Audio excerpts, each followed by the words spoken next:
The mile of the bittul of Elul, even over of the bittul of Rosh Hashanah, and even Tkiyah Shofar of Rosh Hashanah, which he will soon address.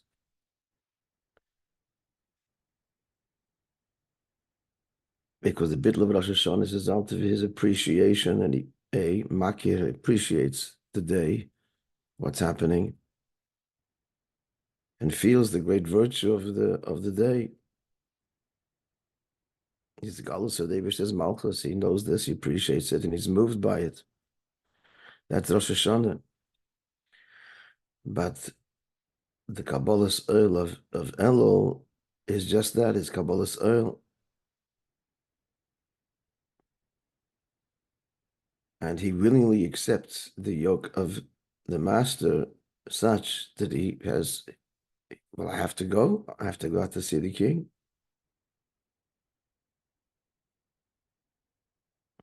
So italics at the end of verse Vav, I have to, as opposed to Rosh Hashanah, where it's predominantly an acknowledgement and a sense of the awesomeness of the day.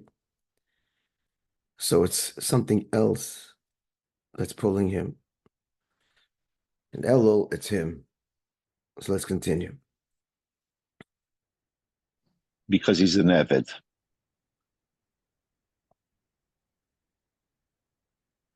Not because he's never that. No, I mean Avodas Eved. I don't mean because he's an Eved. That is an Eved. That's the Avodah of an Eved. Elul is the Avodah of Eved. And it's a decision he makes. It's his decision to make. Whereas Rosh Hashanah, it's inspired, pulled from him in a sense. Because he's makir and margish what's going on. So at the end of the day, it's external factors, wonderful factors that are inspiring this bittul. But nothing's inspiring the bittul of Elul. It's his decision. Even the go ahead. I'm just saying, even the Pnimius and Elul is Yigdum B'dis HaRachamim, but it's Behel and Behester. Can be easily ignored. King's in the field. The Melech Basod, it's all mislabish so it's available.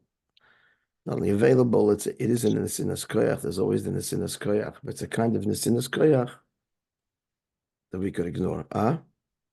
But the fact that he says Avodas Eved throws perhaps a little monkey wrench into this whole thing, because Avodas Eved, he really doesn't have the best care in Nichalei. I really don't want it, but I have no choice. Yeah. So where is the ani in it? Because he chose to have no choice. He chose to have this Kabbalah's oil. He chose to be an Eved. Yeah, he chooses to be an Eved. An Eved Shemachru Besdin is different. I said Eved Shemachru Besdin, and there's an Eved who sells himself. That's right. So this is the second one. So this is Elul Pashut. I mean, no one's compelling anybody to do anything. It's not inspiring per se. This period is not inspiring. Melech Besodeh. So it's his decision. His decision to be Muchnech. He says, Kamoy Evet. He's not an Evet. He decides to be an Evet.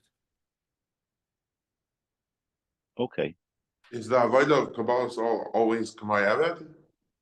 There's levels, but basically, yeah.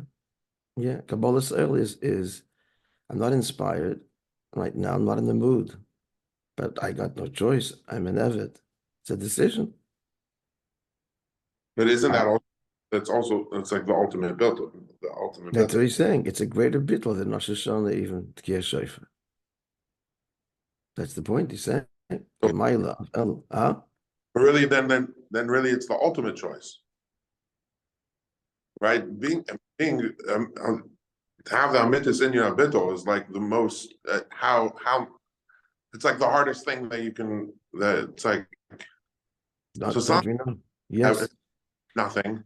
It's the ultimate choice. He chooses not to have a choice. Right, exactly.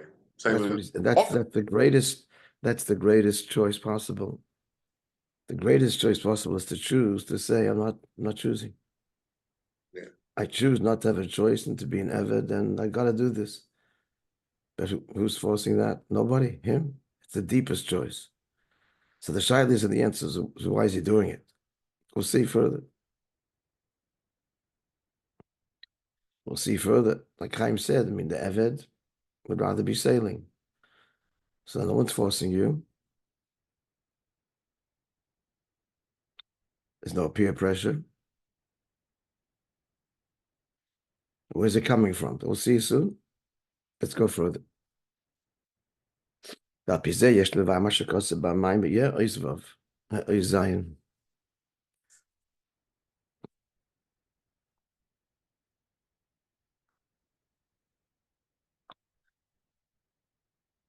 So now we're answering the question that the Tzemach Tzedek said, giving the second reason for Tkiyah Shoif and Elul is for the quality of Bittul, that is the Keli, for the Makif, the all-embracing, I forgive you no matter what,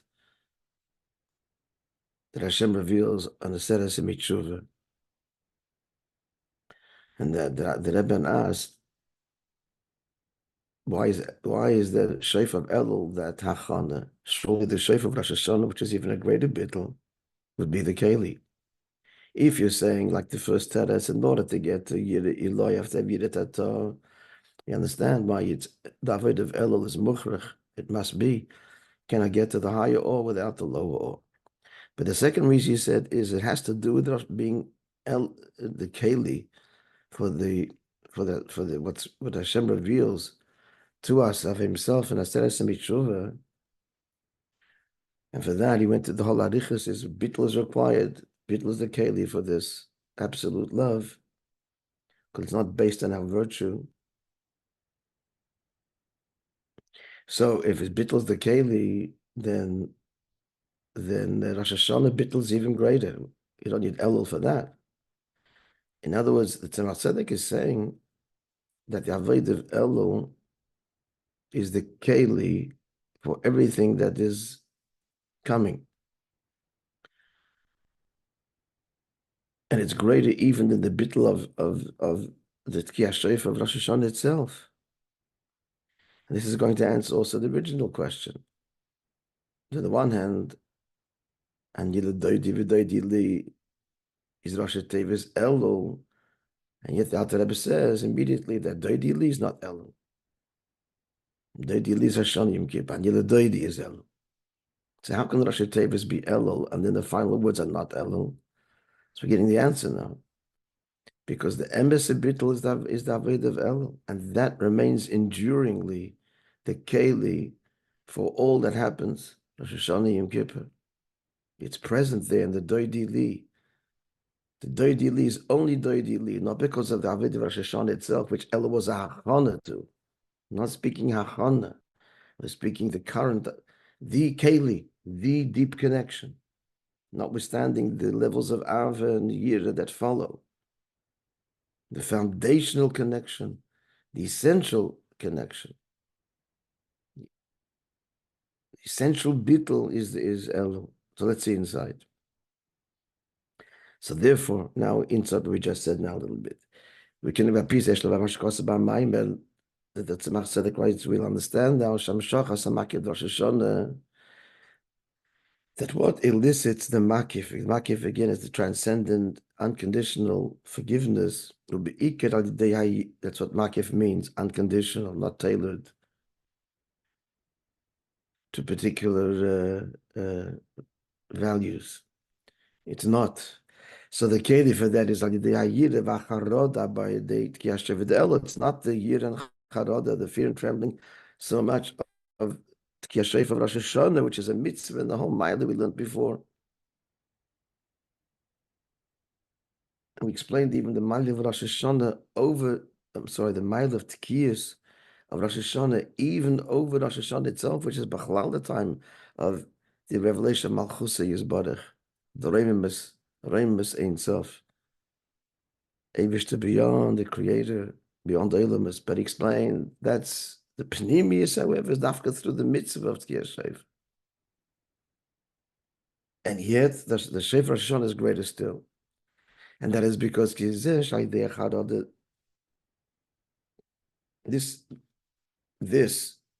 that it's through trembling, to be trembling for my word. It's a pasuk he quoted earlier. It's now this that v'cheded al dvarai, that is dam shachas hamakif. That's what draws down the makif, the bias, right? The whole is a bias shetibnali. The whole pasuk there that expresses this bias being a makif, and it's dafke through the ani and the chayruach, through bittul. So what kind of bittul will be iker? He says now as we learn shacharod the be'ofen the bittul the shifulus. It's really the most crushing, if you like, humbling and difficult bittul. The ani and the chayruach, as the pasuk says, the poor and humbled of spirit, and that's elul because it's kabbalah's oil. Like he explains it, it's a machzedek the chol sha'odam mashpilas atzmei, so the more the person is literally lowers himself, and that's difficult. It's hepech hateva. So the more he does so, because teva has to assert itself. Hamakif shenim shechom makif elyon yoysa. The makif that he draws, the connection is higher. So the makif Rosh Hashanah, which is the greatest transcendent revelation, is the keli is dafke, the bittul not of Rosh Hashanah and not of Tkiyah Shofar Rosh Hashanah, but Elul. V'lachein ikar hamshachas hamakif v'de'al v'yireh v'achaded the Elul. The main is not the main means by which this is revealed to the person and embraces him is through the yireh and charad of Elul. Because again, the yireh, the fear and the trembling of Rosh Hashanah, they shemargish agilu d'l'mayla. To one degree or another, he feels he's lifted by the days of war. He senses the revelation. He senses the revelation that comes from above. Yet, on the other hand, he's continuing that. Now, when you're inspired, you're not in the shiftless. It's not lowly. It's not putting self aside. It's lifting self. But the true humbling, the shiftless, when the person is low, as it were, and that's the keli for the makif, the transcendent. That's the most difficult avoid, as it were. That's the trembling of El.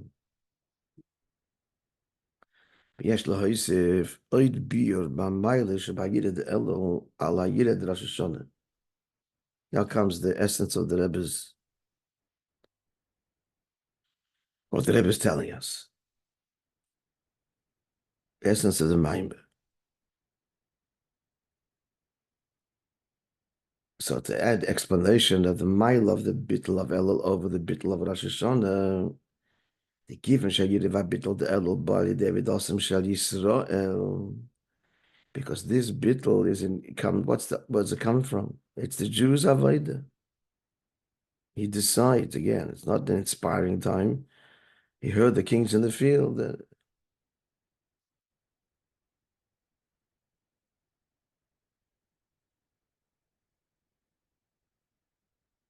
He knows the king is in the field. He's aware of that fact, but that fact is not doesn't inspire per se. So it has to be on Liddoidi. Melech Basada is not in his. It's not the gil of the Remimus, his Malchus, his Majesty. And yet he goes on Liddoidi. Now the Rebbe says, "Shasherish di Yisrael ba'atzmus." So the whole Avodah now is purely from the Yid. The mile is not inspiring this. And who is a Yid? What's a Yid? His neshama is a part of the Eivishter. Nothing higher. And this is pure you. Elul is pure your decision. And who are you? You're a Yid. And the neshama is mushish and atzmos. And therefore, this is the greatest connection, the deepest. As opposed to Torah. Torah is not mushish and atzmos. Torah is an expression of atzmos, and there is a vast difference. So when a yid stirs himself, so who's stirring this? Yamshachas atzmos. He's touching the very essence of Hashem. Let's finish the paragraph. We'll elaborate. Now comes 2 lines that change everything. This is the real reason. Conventionally, we understand Elul as a stepping stone. We're getting higher. Elul, each day higher. Tishrei, Rosh Hashanah, Sesame Shuvah, Yom Kippur, the climax. We're going up. They're saying it's not that way. Bemes, the essential connection is forged now in Elul, Dafka in the Kabbalah's oil. And what's the rest of the Avodah? To reveal that. And be inspired by it and reveal it and draw it down. That's the Avodah which follows. Is this clear? This big Chiddush? Yeah, let's see inside the words. In the Maimer. This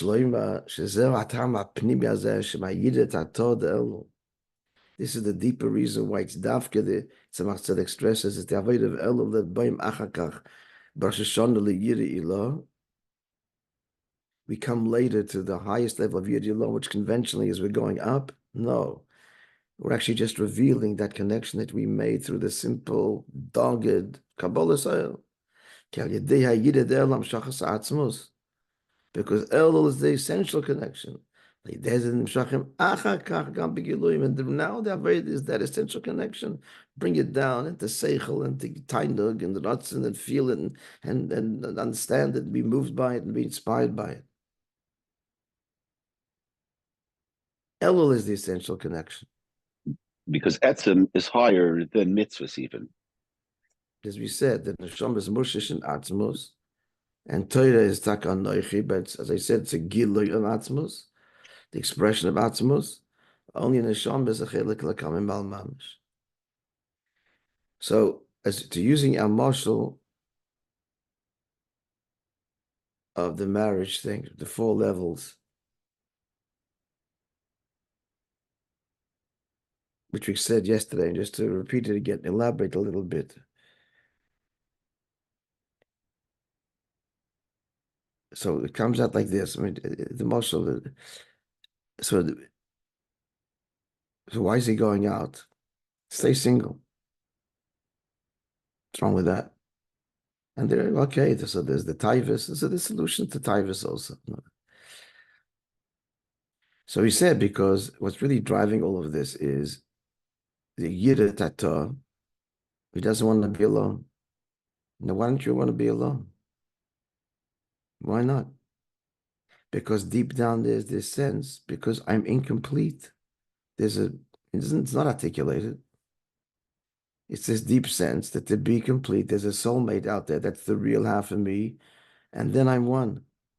That's what's driving all of this. It's exactly what he's saying here. Some shachas atzmus, that yidn amushish and atzmus. That's why bother with any of this? Because God and I are just inseparable. I'm rooted there. Get to know him and enjoy each other's relationship, etc. It's all to come, God willing. It's all to come. The low level of Ava, you go out, you love the way she makes you feel. The higher level, the Yid, all those things will follow. Without that, it's not a marriage. Marriage is the sharing and the experience, etc. But really, what's the root of it is not to people decided they're going to marry and build a life together for whatever cheshbonos they have, which don't last anyway. Any of these cheshbonos, they soon become stale. Really, what's going on is no choice. We're one. That's what drives it all. This deep sense that there's someone out there that completes me. Neshamas amusha shenatzmus. So then, if we take the analogy further, what comes out is really all the rest of your life and your relationship and the marriage and the chuppah, which is Rosh Hashanah, Yom Kippur is Yichud, and everything which follows. Rosh Hashanah is the moment of Vayrat Mekadesh Asli, and Yom Kippur is the Yichud, and the Ilah, being locked in alone. Really, all of that is just giving expression to this deep, essential drive that began it all before you even measured. I'm going to go out, I'm going to get married. The date was set up and he's going. He doesn't even know this person is. Why are you going? Because deep down he knows, senses in the most essential way that he's incomplete without his soulmate. She's not his partner and not his lover, his chef, butler, laundress. Such a word, there's a word laundress, no? Is there such a word, friends? I think so. Yeah. No. Yeah, it's called a shiksa. She's not his shiksa. His soulmate, without which he is essentially incomplete. So in the end, there's no choice. What drives it is this, there's no choice about this matter because I'm incomplete. I just have to be whole. I need to marry. A Yid needs to be with the Eibishter to be whole because he's Moshe Shenatzmus. We're soulmates in the deepest way. So the choice not to have any choice is really just embracing the truth. I don't have choice. And he chooses just to embrace that. He chooses not to stand in its way. And it manifests initially with Kabbalah soil because nothing inspiring, haven't met her, don't know her, not enjoying her, nothing going on. It's a Kabbalah soil, pure Kabbalah soil. But then later to be filled with all of the experiences should be of meaning of minds and hearts, etc. So let me repeat that. The choice not to have any choice is choosing to acknowledge the deepest truth that I don't have any choice because I'm a Jew. And I could just ignore that. I choose not to ignore that. I choosing not to ignore that means I'm choosing to acknowledge at the end of the day there is no choice. That's who I am. And that's expressed in the Yitzia, in the words of, in the Moshel, going out to the field. That's the Kabbalah, so that's the Sheif of Elu. Let's continue. Let's continue, friends. Yeah, there's a harder here. It's hard for me to see this. Okay, let's have a look at it. We did 36, I could go 37. What do you say inside the Pnim there?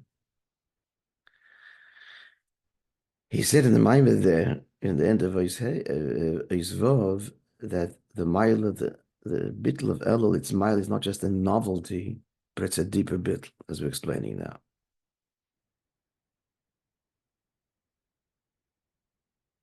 The bittul of Biyah is not just novel, but deeper. So in the see Seif Mamorim Paras, the Rebbe, because that's the year there's nostalgic, and then Mamorim, of course, of the Friedrich Rebbe of that year, of 1920. So Amud Lamed Naled, and also Pei Aleph of the Friedrich Rebbe. So the bittul hayesh shebabiyah. That's what we're saying now. The mile of the bittul of the bittul hayesh. It's hard to do this. You got to break yourself. That's because biyah is a mitzius. So that the mile of that kind of bittul over habittul b'mitzius shebatzilus, the natural bittul of atzilus. So let it be as we said before, not because it's novel. For atzilus, it's natural, but for biyah, it's not. Like the bird that talks, the talking parakeet, the talking parrot that elicits so much delight, More than that, it says over there, like we're saying here, Elagam Shabitl Layesh, according now to Rebbe Rashab and the Fidige Rebbe, the Bitl Layesh of the Eved, of Elul, of Kabbalah's Oil, who Bitl Godly, quote, Bitl Godly Yisma, Bitl Shabbat Silas, Be'etzim Oifen HaBitl, the Rebbe puts in italics. The quality of Bitl is greater. Because it's not fulfilling, it's complete Bitl. This point is not inspired. It's just, I gotta do something. I gotta reconnect. Or I gotta connect deeper. I gotta pay attention to the will of the master a little more than I did till now. That's not not inspired to do that. It's this emes of Kabbalah's oil. Huh? Right. Wouldn't we say that the bittul of Atzilus, there's not really any avodah? That's right. Yep. In a word, avodah. Sun, right? Just the sun, like if there's a little candle by the sun, it just overpowers the. I don't know if it's a good muscle. No. That what? I think there's avodah, so it's not really the chiddush of bittul Atzilus. It's not. Right, like the candle doesn't contribute anything when the sun is shining. Yeah. It's not avodah in this way. No. Yeah, that's the word eved. It's the word avodah. So that's the word eved. Yeah, right. Good. Hecher is as spirit from hand. Higher is available b'chayach atzmai. Yeah. Yeah. Yes, you read? Yeah, we'll go further a little bit. My watch. Oh, good. Now, friends, now it's going to get hot and heavy. Tshuva. So the tshuva of Elul.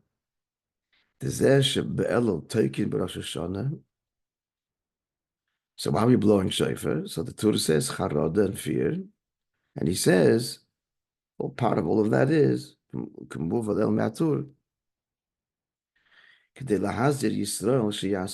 warn Yidden to do tshuva.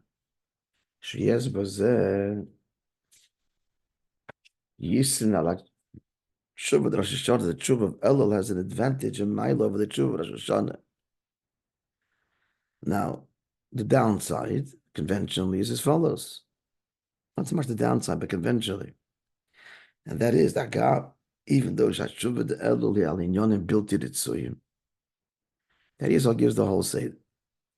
That tshuva for Elul is on negative things that we're guilty of. It's understood that Yisrael was the one that revealed the Elul Shetevis Anil Ina Liyoda V'Santilach. It happened to his hand, referring to manslaughter. And I placed for you, says the Eibishter, cities of refuge. What's the whole scenario? There's a murder. Every sin's a murder. Every sin is a murder of time and energy, of wasted life, spilled blood, and wasted time. And you have to go to Ari Miklat, that's Elul. Ari Miklat to Tikkun Al Yonah built it Suyim. So that's the avodah of Elul, is we're dealing with unsavory, with negative things. In brackets, the Rebbe adds, the square brackets, V'yesh loymar, over and above there, what Arizal says, this that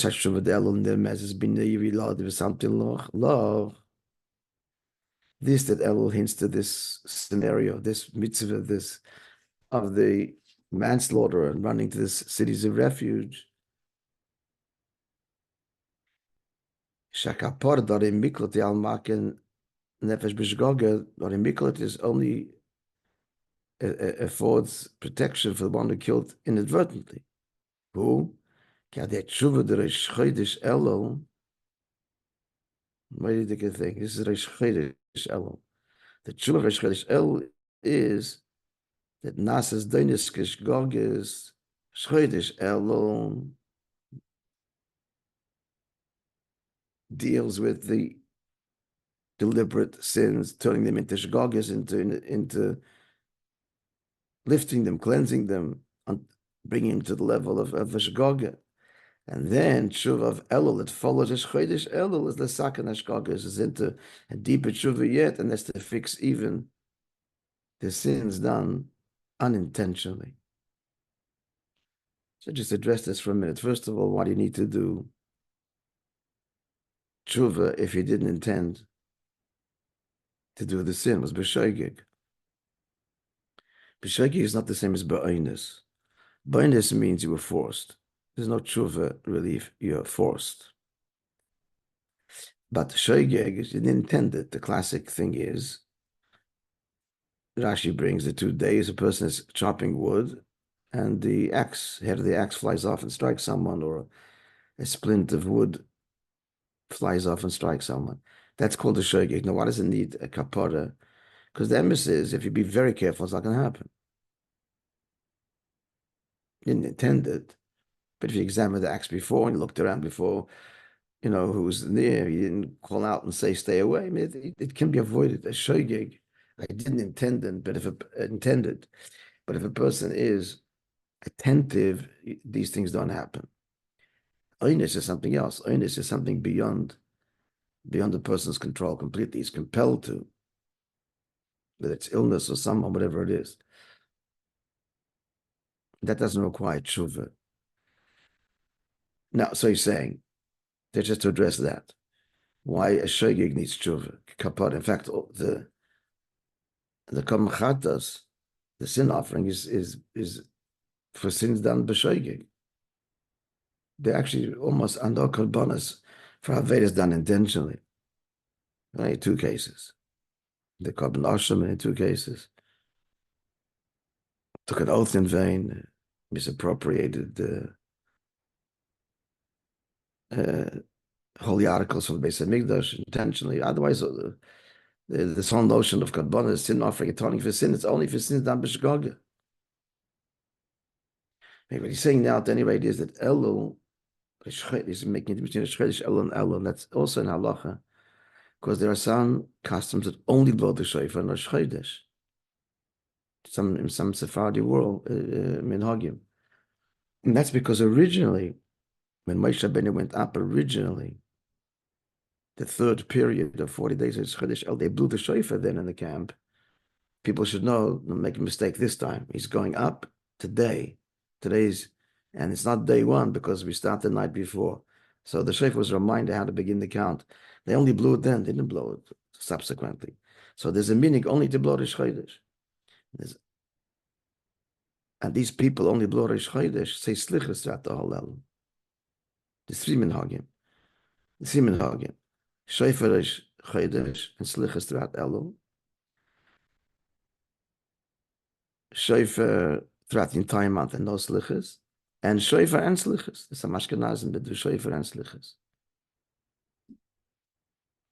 The Rebbe is saying now, so there's a difference there between Rosh Chodesh and Elul. Rosh Chodesh dealt with Avedas, and one day to deal with the Avedas, they were done b'mezid. And the rest of Elul, the Avedas done b'shoigig, or the mezid that now, through your tshuva, has been elevated to shoigig. Isn't that strange? So it's one day to deal with the deliberate Avedas, and a whole month shoigig. The answer is, the deliberate Avedas, it doesn't take long. I mean, you know you're out. You deliberately did something wrong. It's not a whole deep analysis. Why did it happen? And what could I? It's a decision. I didn't finish. So you decided to sin. Now I decide not to. That's a 1 moment decision. Shoigig is a whole avodah. I didn't mean to do it, and so why didn't you? And sensitivity and what could I have done? That is much more subtle.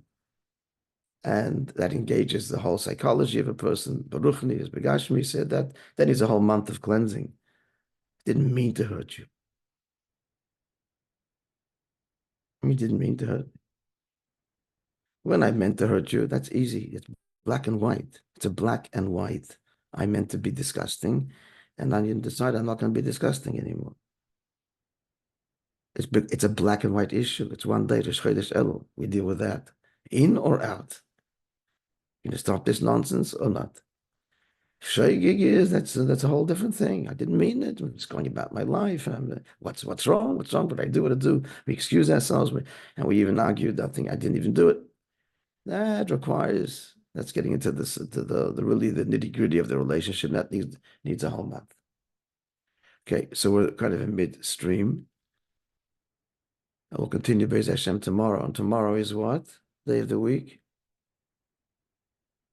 It's Rosh Chodesh of the week.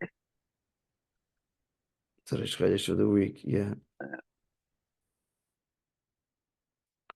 All right, friends, what time is it? Today's Maisa. I'm ready to get Maisa. And you may have heard it, may not. I didn't certainly not hear the context of it all.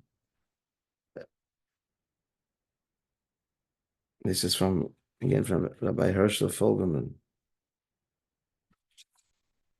And the story goes like this. He tells the story. Rabbi Yaakov Schiff lived in Vienna when the Friedrich Rebbe was there. At the time, our Rebbe was also there. And this Rabbi Yaakov Schiff became close to our Rebbe. One day, the Rebbe, meaning our Rebbe, asked this Rabbi Yaakov Schiff to deliver an important letter from the Friedrich Rebbe to the post office. Now, this letter later became well known and published for its content regarding Tanya. I don't know exactly which letter we could find out. That's a subsequent. The Herschel Folgerman is pointing out that it was subsequently publicized. But here, the story is, our Rebbe is asking Rabbi Yaakov to please take it to the post office. On his way to the post office, Rabbi Yaakov's curiosity got the better of him.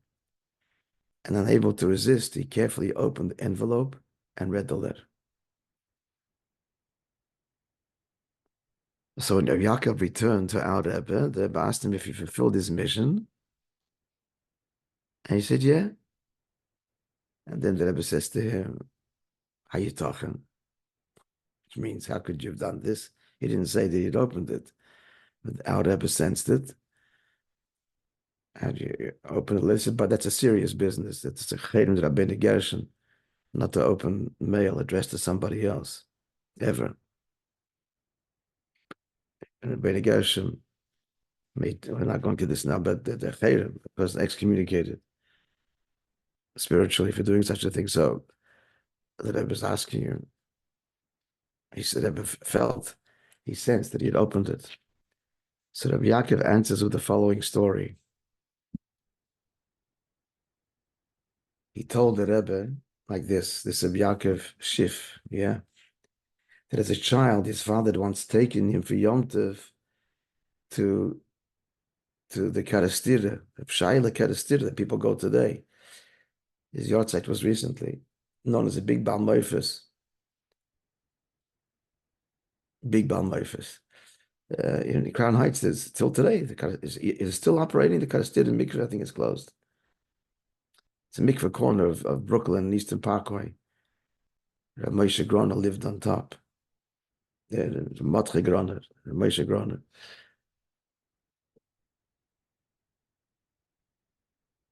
The Rebbe used to go to this mikveh, the Karastira mikveh, because it was a Karastira shtibel in Brooklyn, in Crown Heights. It was full of shtiblach when the Friedrich moved there. It was a hub of Jewish life in America, Crown Heights. Anyway, I digress. So Rabbi Yaakov Schiff is saying that as a child, my father took me to the Karastira, Rabbi Shayel, as they called him. There were many chassidim there, and the Gashmis was very lacking. There wasn't enough wine for Kiddush, not enough challah for Lechem Mishnah. I couldn't hear the davening properly, such a crowd and so on. So confused, this young Yaakov asked his father, he says, we do all these mitzvahs at home, and here we come to the Rebbe, and we're falling short in so many areas. So his father said to Rabbi Yaakov, and the Rebbe is telling us to our Rebbe, mein Kind, the Averis, was man tut beim Rebbe, My child, the sins in quotation committed in the Rebbe's court atone for the mitzvahs done at home. So he says, when he told his story to the Rebbe smiled and seemed to accept his explanation. The story of the envelope, I don't know, but the point is at home, it's not avodas eved, relatively speaking. At home, you have your comforts and your kiddush and your challah and your wine. Everything's your place to daven. Nobody disturbs you. It comes to the Rebbe and there's no room, and he's squashed, like daven, and he's so. And yet he davens. That's what he has to do. He hears Yotzef from somebody else's kiddush, but there's enough wine to go around. That's a selfless avodah that atones for the more indulgent mitzvahs that he does at home. If all to be elaborated, but I think where it gets the basic idea. The avodas that he does by the Rebbe atone for the mitzvahs he does at home. Because there it's bittul. At home, he's a big chassid at home. And he's enjoying his, to whatever degree, his accomplishments. Okay, friends. Thank you. A wonderful day. See you tomorrow. Safely. Tomorrow I'm going to be in New York, so 6 o'clock tomorrow. We'll put it on the chat to remind you. Okay, thank you, sir. Bye.